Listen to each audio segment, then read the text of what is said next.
کر دے میرے ماضی کے ہر سانس کا کفارہ۔ بسم اللہ الرحمن الرحیم، الحمدللہ وکفا وسلام علی عبادہ الذین اصطفیٰ، اما بعد۔ اعوذ باللہ من الشیطان الرجیم، بسم اللہ الرحمن الرحیم۔ والصابرین والصابرات، وقال اللہ تعالی وَأَيُّوبَ إِذْ نَادَى رَبَّهُ أَنِّي مَسَّنِيَ الضُّرُّ وَأَنْتَ أَرْحَمُ الراحمین۔ صدق اللہ العظیم وصدق رسولہ النبی الحبیب الکریم، ونحن علی ذلک لمن الشاہدین والشاکرین، والحمد للہ رب العالمین۔ بزرگان محترم، عزیزان مکرم اور معزز سننے والی دینی ماں اور بہنیں اور پیارے بچوں، السلام علیکم ورحمۃ اللہ وبرکاتہ۔ ہمارا سورہ احزاب کی اس آیت میں، جس میں اللہ تبارک و تعالیٰ نے ہم مسلمانوں کے لیے 10 صفات بیان کی ہیں، اس میں ہماری چل رہا تھا بیان والصابرین والصابرات، صبر کرنے والے مرد اور صبر کرنے والی عورتیں۔ اسی پر کچھ بہت سی باتیں کام کے آپ کے سامنے آ گئی تھی۔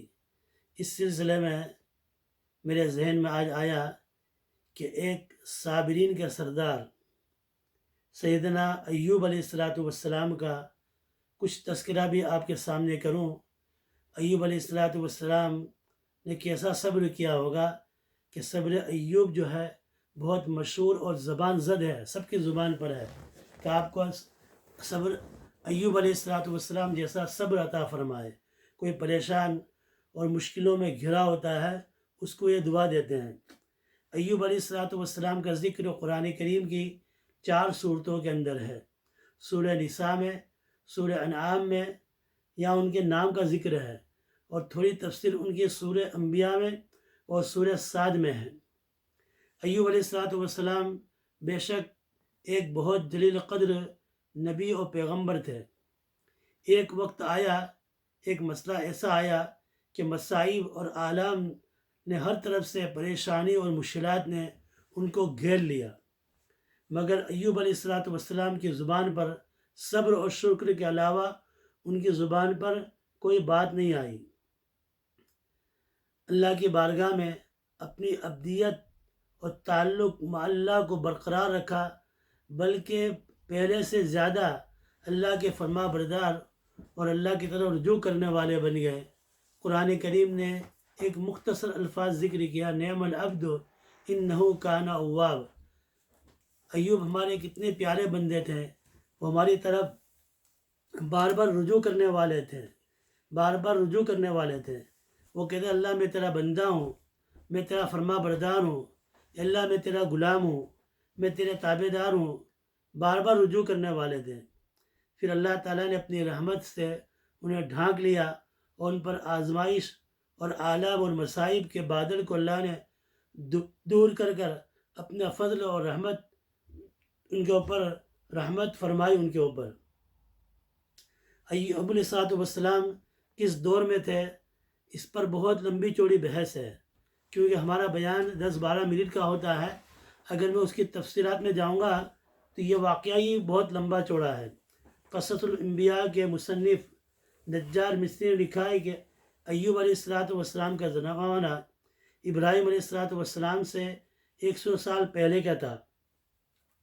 ابن عساکر نے لکھا ہے کہ لوط علیہ السلام کی بیٹی کے بیٹے تھے، تو لوط علیہ السلام کے نواسے ہوئے۔ اور قاضی بیضابی نے فرمایا ہے کہ لیہ بنت یعقوب کے بیٹے تھے۔ یہ رحمت بنت افراہیم بن یوسف، حضرت یوسف علیہ السلام کے ایک بیٹے افراہیم تھے، ان کی ایک بیٹی تھی رحمت، ان کے بیٹے تھے، تو یوسف علیہ السلام کے جو پوتے ہو گئے۔ ایوب علیہ السلام بہت پاک مقدس انسان تھے، انبیاء علیہ السلام کی جماعت میں شامل تھے۔ ایوب علیہ السلام ہر وقت اللہ کی عبادات، اللہ کے ذکر میں اللہ کی طرف رجوع کرنے والے تھے۔ اللہ تعالیٰ نے مال و دولت اور ثروت بھی کثرت سے ان کو عطا فرمایا تھا، اور کثرت سے ان کے پاس اولاد بھی تھی، تو بہت خوشحال تھے، خوش بخت، فیروز مند تھے، اور بہت ہی بانصیب آدمی تھے، مگر امتحان اور آزمائش میں اللہ تعالیٰ نے ان کو مبتلا کر دیا۔ شیطان نے ایک مرتبہ یہ کہا کہ ایوب تمہارا اتنا ذکر کرتے ہیں، ہر وقت اللہ کی یاد میں رہتے ہیں، اس لیے کہ اس نے کو تمہیں ساری راحت کا سامان دے دیا۔ ان کے بچے بھی ہیں، بعض روایت میں آتا ہے کہ 7 بیٹے تھے۔ حضرت مفتی شفیع صاحب رحمۃ اللہ علیہ نے لکھا ہے معارف القرآن میں کہ 7 بیٹے اور 7 بیٹیاں تھیں، اور مال و دولت بھی بہت زیادہ ان کے پاس تھا۔ حضرت مولانا صوفی عبدالحمید سواتی رحمۃ اللہ علیہ نے معالم العرفان میں لکھا ہے کہ دنیاوی اعتبار سے بھی بہت رئیس زادہ تھے، اپنے علاقے کے بہت مالدار آدمی تھے۔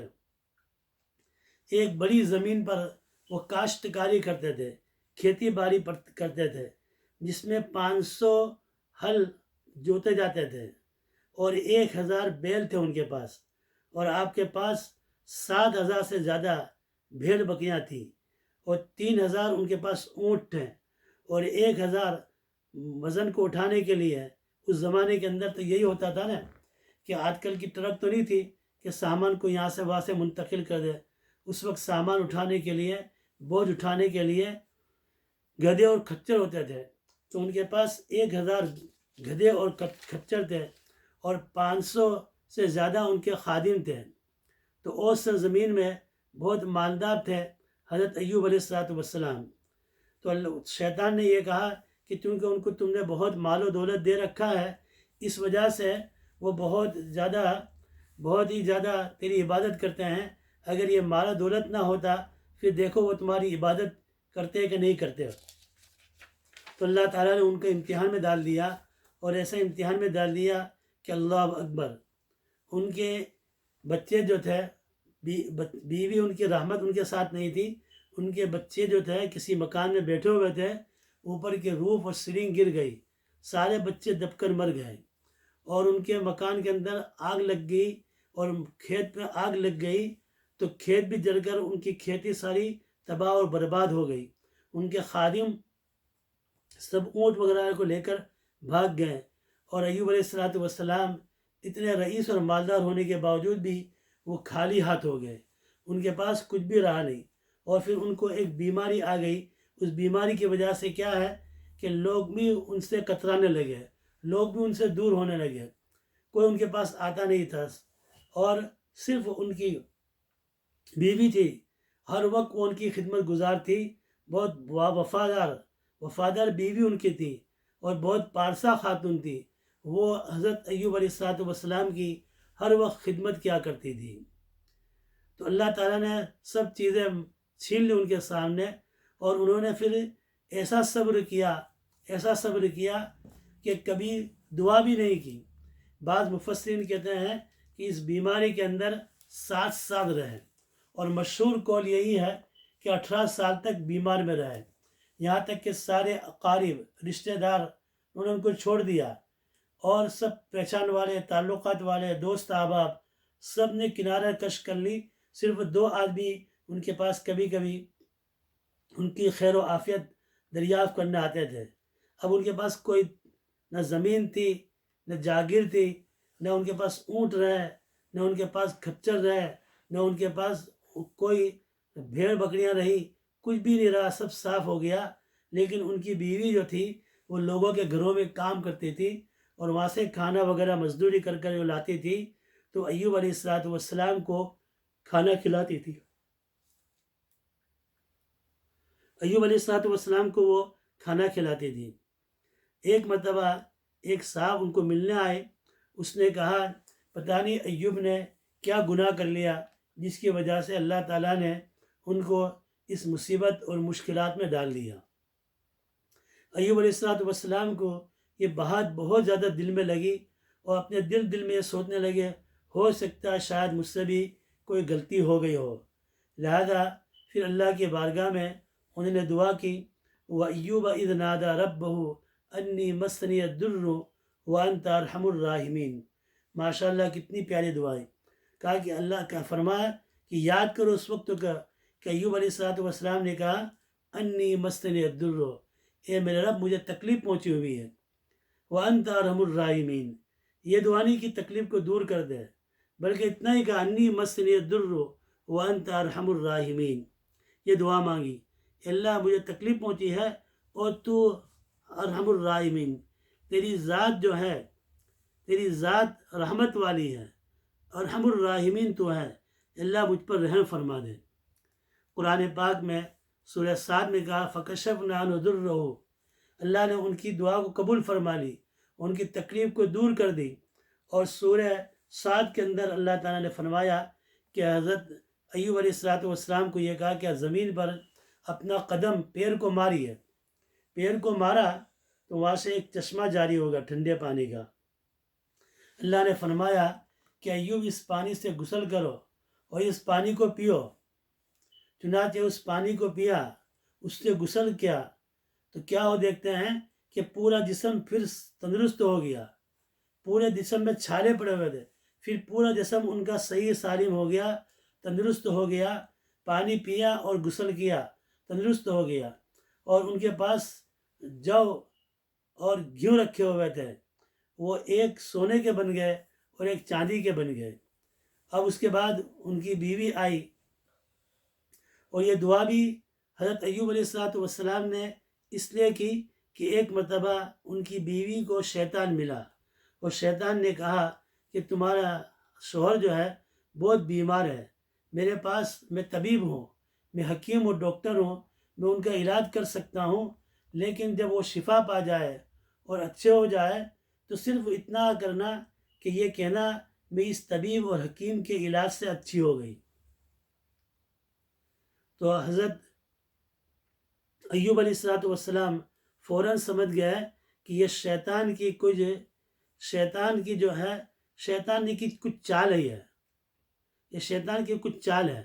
چنانچہ انہوں نے پھر اللہ تعالیٰ سے دعا کی اور چشمہ جاری ہوگا اس سے غسل کیا اور تندرست ہو گئے۔ پھر کیا تھا، حضرت ایوب علیہ السلام کی بیوی آئی اور اس نے یہ بات سنائی۔ ایوب علیہ السلام کو بہت غصہ بھی آیا اور بہت ناراض ہوئے کہ شیطان یہ چاہتا تھا کہ ہم کو شرک میں مبتلا کر دے۔ جب کوئی تکلیف اور مشکل آئے تو مومن کا سر اللہ کے سامنے جھکتا ہے، اور مومن کے ہاتھ جو ہے اللہ کے سامنے اٹھتے ہیں۔ وہ کبھی بھی کسی انسان سے شرک نہیں کرتے ہیں، کسی ولی سے شرک نہیں کرتے ہیں، صرف اللہ تعالیٰ سے ان کا تعلق ہوتا ہے۔ تو یہ دعا مانگی، چنانچہ ان کی بیوی آئی تو ان کو تندرست پایا، صحت مند پایا۔ تو وہ پوچھنے لگی، خود ایوب علیہ السلام کو پوچھنے لگی کہ یہاں ایک بندہ بیٹھا ہوتا تھا بیمار، اس کو آپ نے دیکھا ہے؟ ایوب علیہ السلام نے فرمایا کہ بندی میری زوجہ میں ہی ایوب ہوں، تو کیا مذاق کیوں کرتے ہو؟ وہ تو بیمار آدمی تھا، تندرست کمزور آدمی تھا۔ تو حضرت ایوب علیہ السلام کو ذرا غصہ بھی آیا اور فرمایا کہ میں صحیح ہو جاؤں گا، تندرست ہو جاؤں گا تو جو 100 لکڑی ماروں گا۔ اور کچھ بریدرک ہادہ مختصرم باردوں و شراب۔ خیر بہرحال ایوب علیہ السلام صحت مند ہو گئے، تندرست ہو گئے۔ قرآن کریم نے کہا کہ فَكَشَفْنَا عَنْهُ ضُرَّهُ وَمِثْلُهُ مَعَهُ رَحْمَةً مِّنْ عِنْدِنَا وَذِكْرَىٰ لِلْعَابِدِينَ، ہم نے ان کے بعد ان کو ڈبل عطا فرمائے۔ حضرت ایوب علیہ السلام کے 7 بیٹے تھے، 7 بیٹیاں تھیں، تو اللہ تعالیٰ نے وہ 7 بیٹیوں کو زندہ کر دیا، اور پھر ان کی بیوی سے 7 بیٹے اور 7 بیٹیاں ہوئی۔